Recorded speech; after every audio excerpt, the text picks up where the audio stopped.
कहते हैं कुछ दरवाजे ऐसे होते हैं जो सिर्फ लकड़ी से नहीं राजों से बने होते हैं।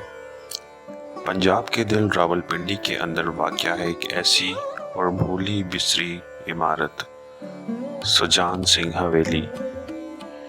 यह हवेली 1890 की दिहाई में बनाई गई थी। महाराजा सुजान सिंह ने एक शाहाना महल के तौर पर तामीर करवाया था। एक ऐसा महल जिसमें संगमरमर के सतून, लकड़ी की कारीगरी वाली छतें और दूर दूर तक फैला हुआ फने तामीर का कमाल देखा जा सकता है। मगर वक्त गुजरने के साथ ये खूबसूरत हवेली एक बदरूहों का मस्कन बन गई। कहा जाता है कि बंटवारे के दौरान यहाँ ऐसी होलनाक मौतें हुई जिनकी चीखें आज भी दीवारों में कैद हैं। रात के वक्त जहाँ चलने की आवाजें सुनाई देती हैं, बंद दरवाजे खुद ब खुद खुल जाते हैं और कई लोग कसम खाकर कहते हैं कि ये कहानी हमें भेजी है वकास ने लाहौर से। वो बताते हैं, मेरा नाम वकास है, मैं लाहौर में रहता हूँ और फोटोग्राफी और अर्बन एक्सप्लोरिंग मेरा जुनून है। मैं और मेरे 3 करीबी दोस्त अली, साद और रेहान ऐसे मकामात तलाश करते हैं जो वीरान हों, भूले बिसरे हों या जिनके साथ कोई पुरस्कार कहानी जुड़ी हो। 2022 की सर्दियों की एक शाम हम YouTube पर एक वीडियो देख रहे थे जिसमें एक नौजवान लड़का सुजान सिंह की हवेली के बारे में बता रहा था। वो कह रहा था कि ये जगह रावलपिंडी में सदर के इलाके में वाक़या है और अब खस्ता हाली का शिकार है। सिख दौर की इस अजीम शान हवेली के बारे में मशहूर है कि वहाँ रात को चीखों की आवाज़ें आती हैं और कई बार आंखों वाली रोशनी दिखाई गई है।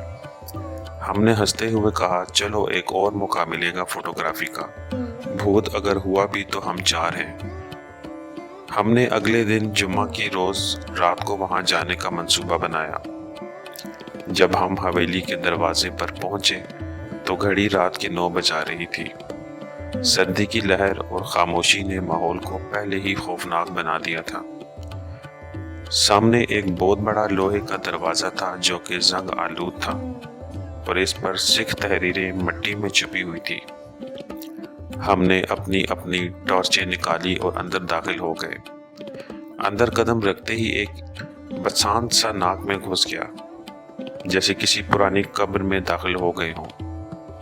सहन में घास उगाई थी, चारों तरफ जाले लगे हुए थे, दरख्तों की जड़ें दीवारों में सरायत कर चुकी थी और हर चीज पर उदासी की एक तह जमी हुई थी। हम हंसी मजाक करते, तस्वीर लेते, कॉरिडोर्स में घूमते रहे। अली बार बार आवाज का जिक्र करता रहा जैसे कोई पीछे चल रहा हो, मगर हम सब ने मजाक में उड़ा दिया। फिर हम ऊपर जाने वाले जीने की तरफ बढ़े। जैसे ही पहला कदम सीढ़ी की आवाज और उसकी चिरचिराहट सुनाई दी तो ये आवाज सुनकर दिल जैसे एक लम्हे के लिए रुक सा गया हो। रेहान बोला, सिर्फ पुरानी सीढ़ी है भाई, डरने की जरूरत नहीं है। लेकिन जब हम ऊपर पहुंचे असल कहानी वहां से शुरू हुई। ऊपर वाली मंजिल ज्यादा वीरान और ठंडी थी। एक बड़ा हॉलनुमा कमरा हमें नजर आया। लकड़ी का पुराना दरवाजा आधा खुला हुआ था, जैसे किसी ने जल्दी में छोड़ दिया हो। अंदर दाखिल हुए तो दीवारों पर पुरानी तस्वीरें थी जिनमें कुछ सिख मर्द और औरतें थी। शायद सुजान सिंह का खानदान होगा। इन तस्वीरों में एक तस्वीर ऐसी भी थी जो दिल दहला देने वाली थी। एक सिख सरदार बैठा हुआ था, निगाहें कैमरा की तरफ। मुझे यूं लगा जैसे इसकी आंखें बराह रास्त मुझे ही देख रही हों। मैंने मजाक में कहा, शायद ये सुजान सिंह खुद होंगे। जैसे ही ये कहा एक ठंडी हवा कमरे में दौड़ गई, खिड़की बंद हो गई। हम सब ने एक दूसरे की तरफ देखा और इससे पहले कि हम कुछ समझ पाते दरवाजा जोर से बंद हो गया। अंधेरा छा गया। अली ने जल्दी से अपनी टॉर्च जलाई और हम सब परेशान होकर दरवाजा खोलने लगे, लेकिन वो दरवाजा जैसे अंदर से बंद हो गया था। किसी भी कोशिश से वो खुल नहीं पाया। फिर अचानक कमरे के एक कोने से एक अजीब सी सरगोशी उभरी जिसको हम समझ नहीं पाए। हम सबको एक लम्हे के लिए ऐसा लगा कि जैसे सब कुछ रुक सा गया हो। चारों तरफ अजीब सी खामोशी और सन्नाटा सा था। कोई हिलने की हिम्मत नहीं कर रहा था। मेरे हाथ कांप रहे थे, दिल धड़क रहा था जैसे सीने से निकल आएगा। साद जो हमेशा बहादुर बनता था, दीवार के साथ लगकर पसीने में लथपथ हो चुका था। फिर अचानक ऐसा महसूस हुआ कि एक साया दीवार से नमूदार हुआ, एक धुंधला सा इंसानुमा साया। मगर चल नहीं रहा था, वो बस जमीन पर फिसलता आ रहा था जैसे हमारी तरफ बढ़ रहा हो और जैसे किसी और जहां की कोई मखलूक हो।